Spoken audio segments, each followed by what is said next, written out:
So, a phrase that is so often mentioned and it's so important, and I slightly spin it round because I believe that both options are so important. So, you'll have heard people say so many times, drop me a yes if you have.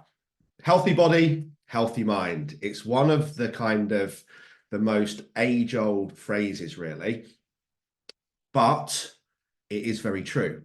But we also need to flip it the other way. Healthy mind, healthy body. This is why there's so many replays of the mindset trainings. This is why I do these videos in some format 5 times per week, because it is so important. And you'll have heard me say this on Reels before. Mental health needs physical support. Physical health also needs mental support. I know some business leaders that have everything in their life in order in terms of career, finances, and everything else in between, who are grossly overweight and miserable as sin, multimillionaires.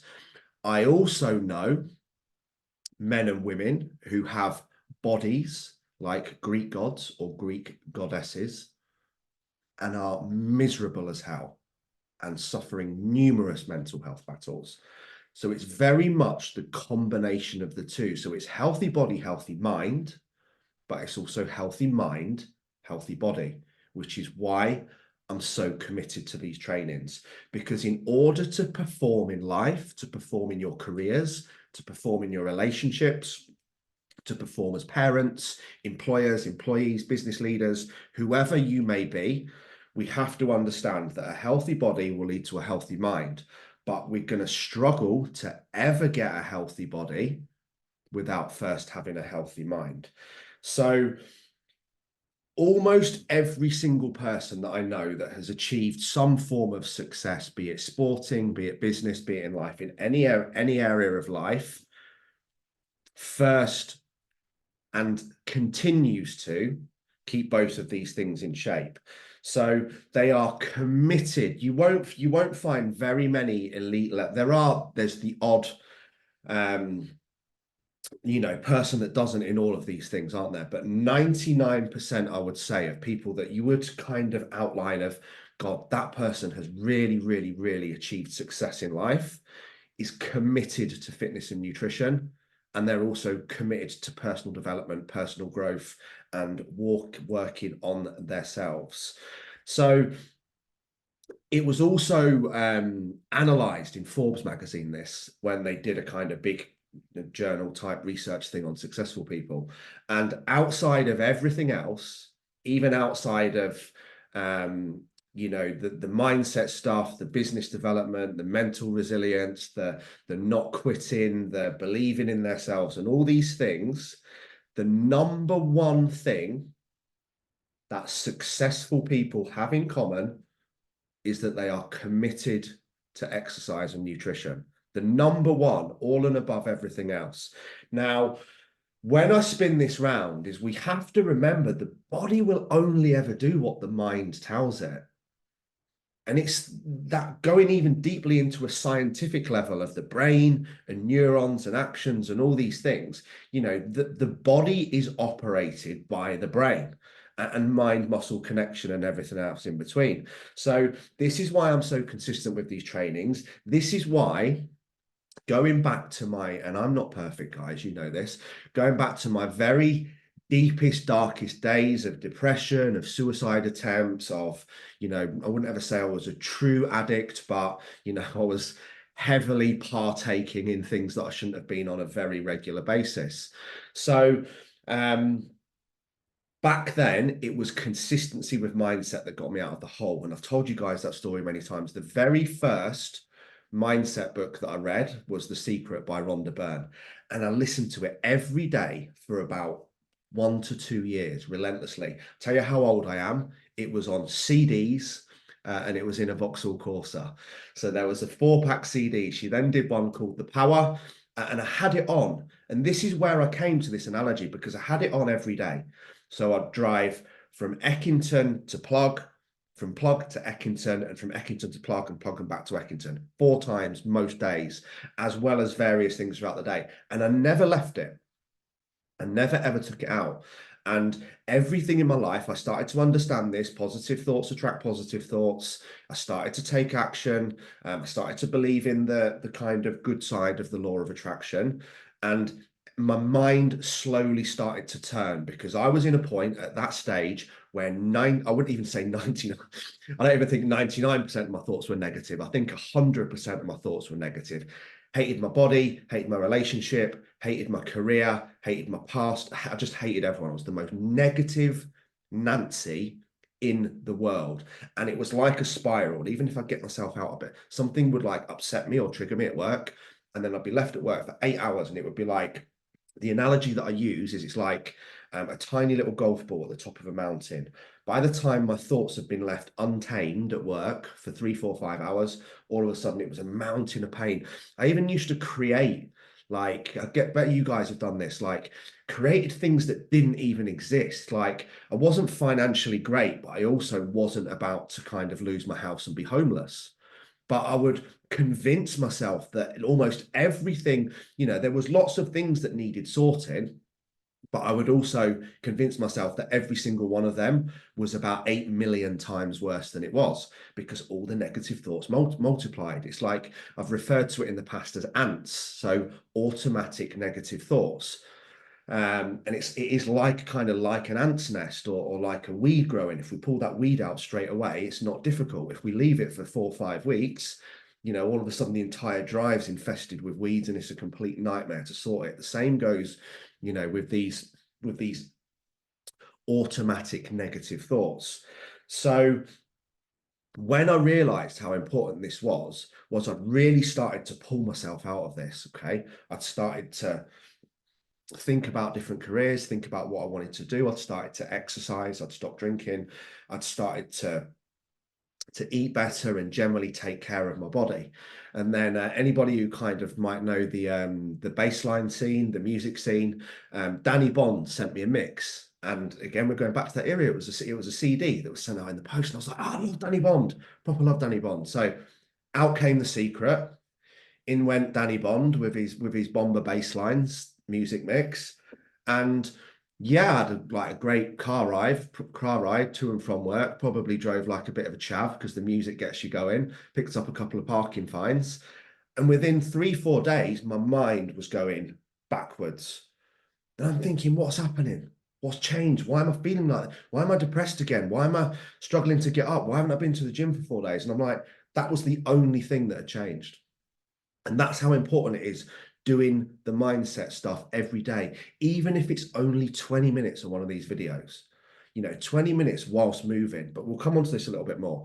But training and nutrition are still the building blocks of mental health, in my opinion, as well as the mindset, because the mindset is what gets us doing the training and nutrition in the first place.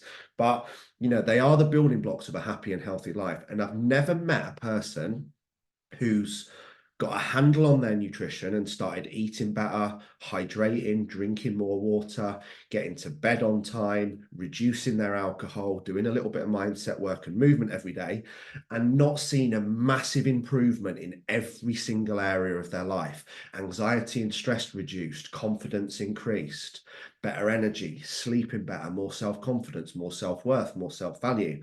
And it happens almost automatically, and it comes from the discipline that you bring to your life in terms of the training and the nutrition that then brings that discipline to every area of life, and then you gain momentum.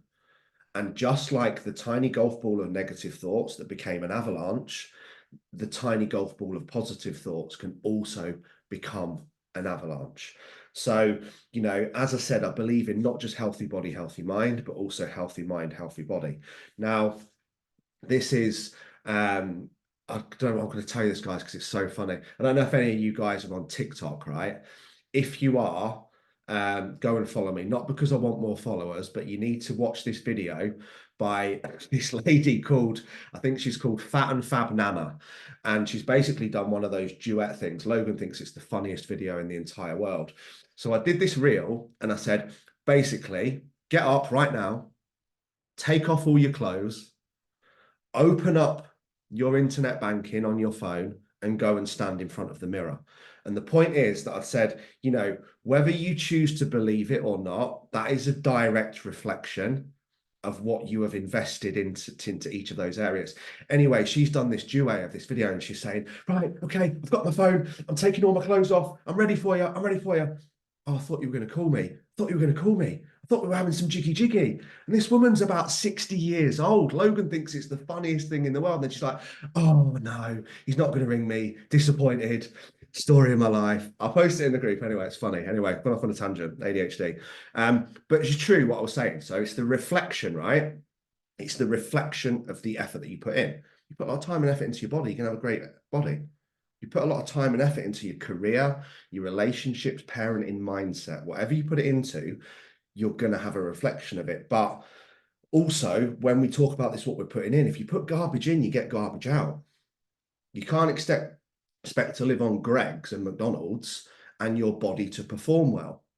You certainly can't expect to watch the news and read newspapers and expect to be mentally okay, because it's just fear and scaremongering and negativity. 95% of news is negative. So we have to fill both the body and the mind with the best fuel. So we can either run it like a Ferrari or we can run it like a clapped out banger. And, you know, it's the same thing. The analogy, most people tidy houses, tidy cars, clean cars, take good care of it, service it. You know, it's the same with your life. It's going to run and perform well. If you never put oil in your car, you know, if you never check the tire pressure, if it's completely filthy and you never get it serviced, you never have it MOT'd and you don't kind of check in on it, then it's probably going to break down and crash. So in regards to, and I think this will help a lot of people, the exercise size, because this happens a lot. And I also looked into some research on this. Again, it's not possible for everyone. Busy mums, especially single parents, I get it. I'm a single parent myself. But if you can get your exercise done first thing in the morning, almost all of the people that are successful get up and do it before. And, you know, even if you are a single parent, you've probably still got an opportunity to train at home. Step ups, press ups, squats, mountain climbers, walking. You know, we can do 20 minutes cardio, just going up, down, up, down, up, down on the bottom of the steps whilst the kids are still in bed. And the reality is, if you want to do it, you'll get up earlier and do the work. But almost all of the elite level, again, business owners, sports people, people who achieve success, especially people who are very busy in their careers, will always train first things. And they'll definitely never put training and exercise into a if I have time category, or I'm going to see how I feel later, because you know damn well, if it's not planned, if there's not a set time, if it's not in your diary, if you're not committed, you have very little stroke, no intention of actually doing it. Hope isn't a strategy. I might train later, I'm going to see how I feel. No, you're going to fail and you're not going to train. Because let's face it, 95% of us don't ever feel like training, but it's a means to an end, to feel good, to look good, to have more confidence, higher self-worth. Because when we've got a healthy body, we'll have a healthy mind. When we've got both, we'll have a healthy, happy life. So, you know, and other people will always push in that if it's dumped in that if I have time at 7 o'clock at night category, it's not going to get done. Why? Because other things will happen all throughout the day that crop up. Other people will be like, Julie, can you just do this? Sean, can you just do this? Alison, would you just do this? And all these things will stack up. On top of that, you're going to be tired. Okay. And you're going to have all the day's challenges to deal with. You're going to be tired and you're basically making it difficult for yourself. Likewise, if that is the only time you can train, you're going to have to still get it in the diary. Because as I've said before, if you had a physio appointment at 7 p.m. tonight, or a doctor's appointment, or a dentist's appointment, something where somebody else was there, you wouldn't just not go, would you? You wouldn't just say, oh, do you know what? It's been a tough day. I'm tired. I'm not going to physio tonight. Or it's been a tough day. I'm tired. I'm not going to parents' evening because I don't really feel like it. I'll go tomorrow. We just do it. So treat your own exercise with the same importance as you do showing up for other people. Show up for yourself to the level that you show up for other people. So, and the reason why I think so many successful people do this is because they understand that. They know damn well. They know the benefits and they know it's not going to get done later. So, and they also know that it's a prerequisite for optimal performance is being fit, healthy, and happy because it improves your energy. So if you look good, you're going to feel good. If you look good, you're going to perform better. If you look good, you're going to have more confidence. And if you look good, you're also actually setting your standards for life. And when you set a standard of how you treat yourself, other people will treat you with the same standards. So again, think of how it just marries into every area of life. Let's say you work in sales, right? What's the difference between a 6 stone overweight male in a suit with the shirt buttons all undone and he can't even tuck it in, and walking up the stairs, and he comes into sales meeting and he's out of breath and his face is all red, and he's got a glass of water and he's struggling to get in and out of the chair? I'm being a bit cruel here, but versus the guy who struts into the meeting sharp as, in a suit, shaved, hair done, perfect tie. The person is subconsciously thinking, this guy's got high standards. This guy's going to deliver. Do I really trust the guy who's going to treat his body like a human dustbin? So it will improve in every areas of life: careers, relationships, confidence, everything. But you don't have to be a salesman. You don't have to be a business leader, a business owner, a professional sportswoman. It's about who you are and where you are at this moment in time. And just like we've said, if you haven't already and you're new, do go back and watch the Power Hour training. I'll drop it in the new Unbreakable 90 group later today, because we talked about what we're going to do starting this month, which was 31 days of cardio, 31 minutes of cardio every day for 31 days. Now, on top of that, you can do one of these mindset videos whilst doing that cardio. Cardio is step ups, home workouts, walking, mountain biking, cross trainer, rower, but basically anything that elevates your heart rate to as high as you can elevate it at your standard for who you are and where you're at now for 31 minutes. That combined with listening to a mindset training for the same 31 minutes. Think about it. All we're committing to in exercise and mindset is 31 minutes per day, 7 days per week. Anyone says they haven't got time to that, you're a liar. That's the brutal truth. Everyone has time to do that. You don't even need to leave the house. Like, as I said, we can work on squats, press ups, sit ups, stepping up and down on the bottom of the stairs. Try doing that for 31 minutes. Trust me, you'll burn some right calories. Even simple workouts. What I did in lockdown, it didn't actually look that hard. So I did a minute's press ups, a minute's body weight squats, and then I skipped with a skipping rope for 1 minute. I don't think I'd get to 31 minutes. Well, I might get there now, but I would be absolutely exhausted. And certainly even back then, there was no way I could do it continuously. I was probably having 30 seconds rest between each one towards the end of it, just on the patio at home. So, you can do the damage in, you don't need loads of time is what I'm getting at. So, and when we start to implement this and our energy goes up and we're putting better things in the body and we're listening to the right things, we're seeing the right things, we're spending time around the right people, we're upgrading our mindset and our peer group, then, this is when you also become better at dealing with everything in life. So if I tell this story quite often as well. It actually really upsets me, this, because it's not her fault, and I try not to be judgmental because everybody's got something going on that we don't know about. But on the estate where I used to live with Nat, where I still go back there, there's a woman, and every single morning she comes out and she brings the kids out. These kids must be 3 and 5. It literally breaks my heart. At times I want to go over and just literally grab her and say, "What are you doing?" Screaming, shouting, "Get in the car!"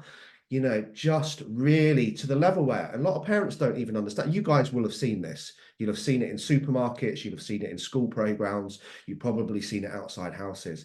That's all because her energy is low. That's why she's tired, angry, reactive. They're 3 and 5. They don't know about getting in the car, what time they need to be at nursery for. She'll have gone to bed late, probably got drunk again on 3 or 4 glasses of wine, avoiding life, woke up, no plan, not sorted herself out, doesn't exercise, poor energy, tired, angry, reactive, and spending the whole day taking it out on anyone, starting with taking it out on the kids first thing in the morning. Loads of you are nodding, so you will have seen this.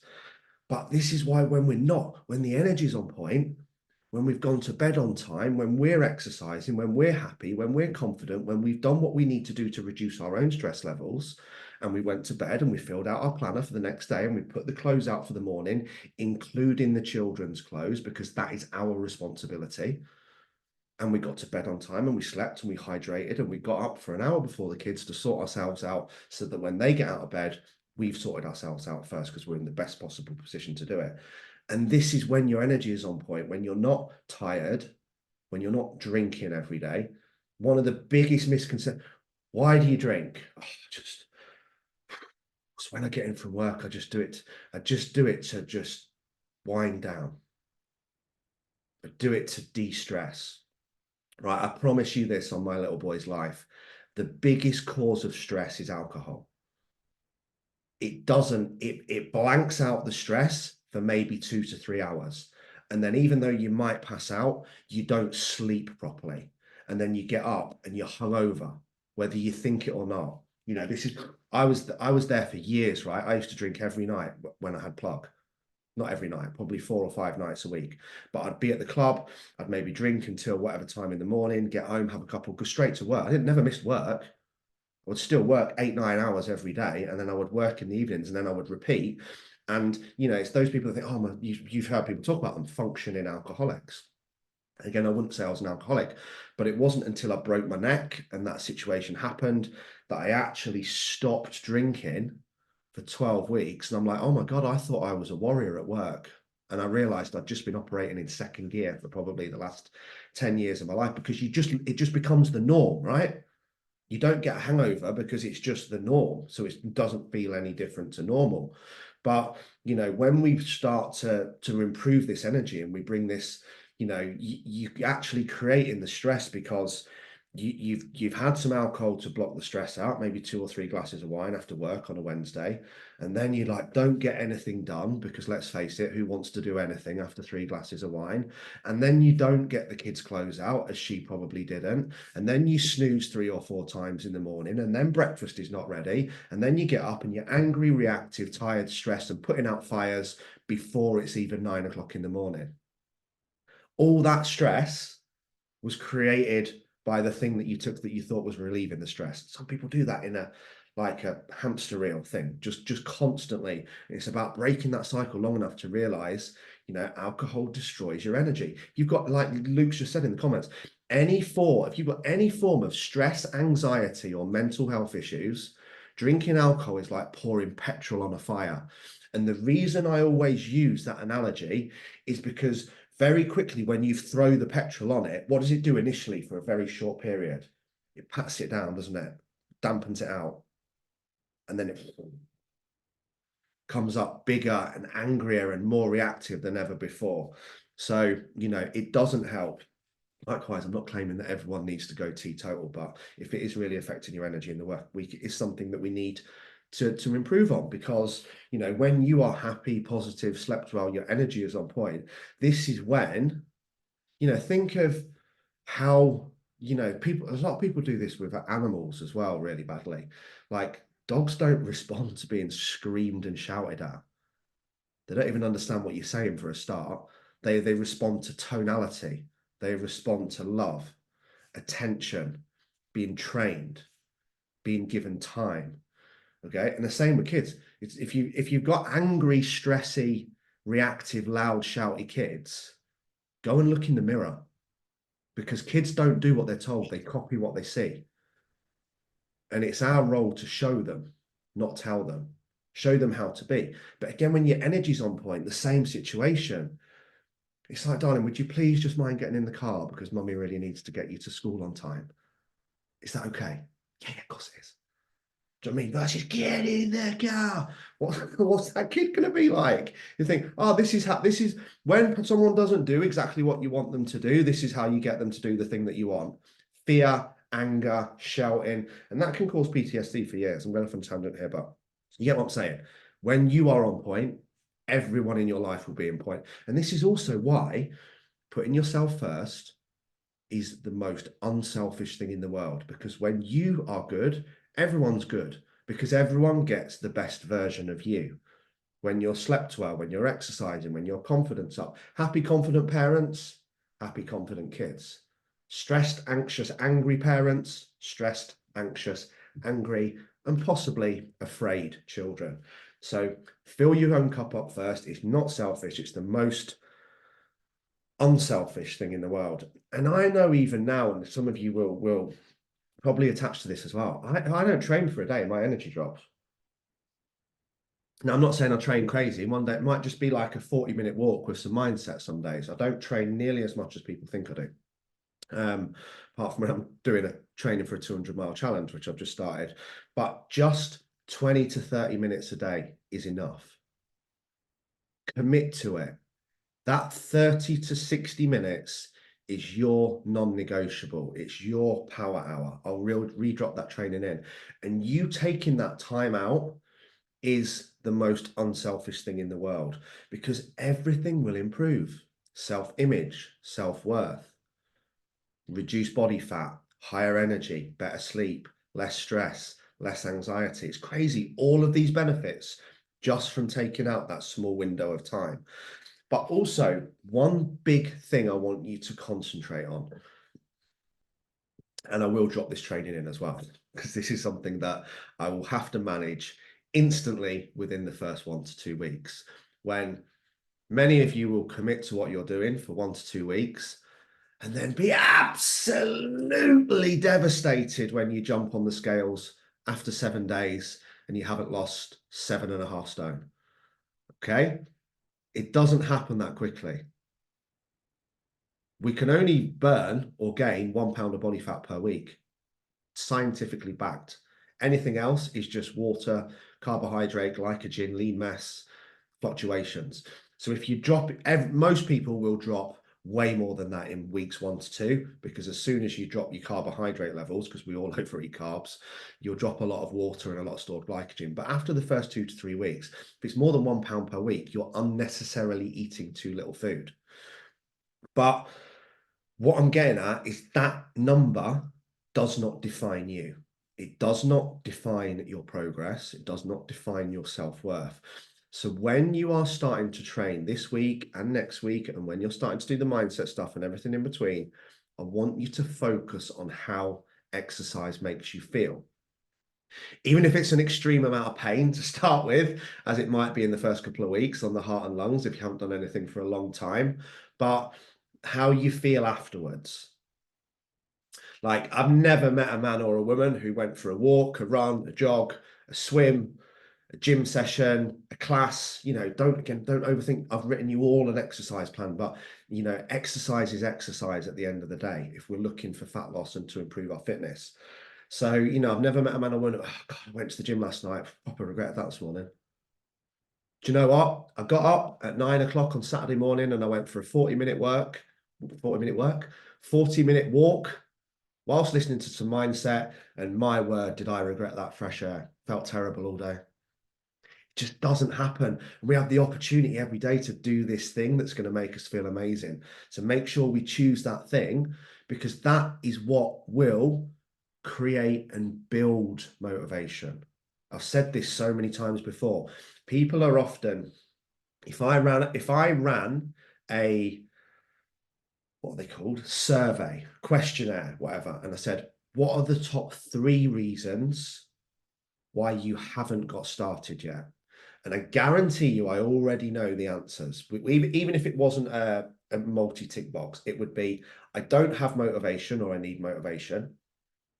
I don't have the confidence, or I don't believe in myself.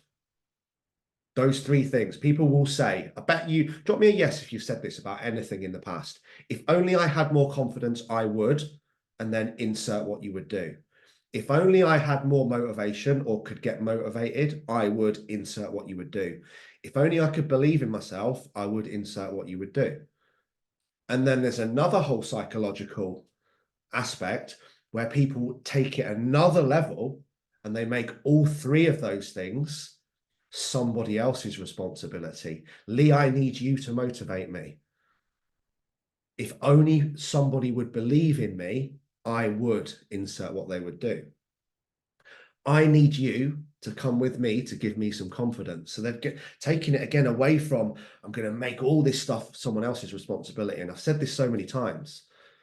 Your life, your goals, your dreams, your actions, your happiness, it's no one else's responsibility. Quickest way to not get burned, don't rely on anyone else. Don't have expectations of others, but those expectations on yourself, and show up for yourself just like you'd show up for your best friend. That's one of my favorite phrases. If you can treat yourself like you treat your best friend and become your own best friend, that's one giant stepping stone to success. Because when you start to feel good, when you start to look good, when you see the benefits, that's when you start to feel more motivated. That's when you start to build confidence. That's when you start to believe in yourself. But all of that comes after taking the action, not on a silver plate in order to get you to take the action in the first place. So do the work. And when you start to feel good and you start to feel better physically and mentally, you'll want to do more. Guys, I hope that's had an impact. I will drop the power hour in the training. I'm just going to stop record.